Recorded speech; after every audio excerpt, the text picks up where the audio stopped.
kii lépp lu xew ci kër gi Bayas kii moom la moo ko def lépp lu xew ci kër gi moom la Bayas lu ne gisal naa ko sama bopp lu ne maa ko gisal sama bopp. waaw actuellement nag dama jël benn décision pour ànd ak Mati génn.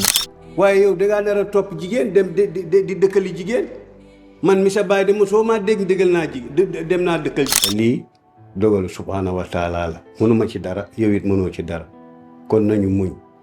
papa yow da ngaa baax papa yow mérité woo lii. waaw.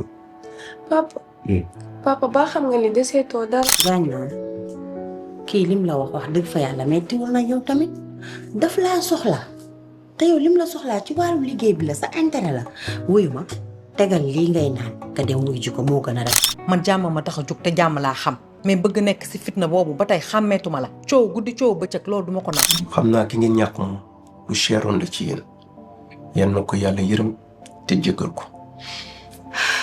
amiin monsieur Loum déjà de gis nga de xale bu ndaw teel a dem ndeysaan mais bon àdduna de noonu la. alors solution la et c'est une très belle idée. baal ñu jaay bijoux yi bu la neexee nga mën ci investir nga fay pas âge une bonne fois pour toutes après ñu tranquille parce que pour moom da nga wéerul loolu moo tax mais man li ma gis mooy que ni que nga investir xaalis.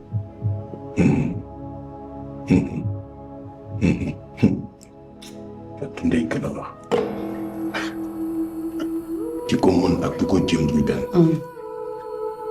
lépp leer na ëmb bi ngay laaj pour mu yàqu ñaari bu doon jigéen la dama ko yàq mais comme ëmb yëpp góor la te bu fekkee góor dara du dox dinaa ko yàq ba ci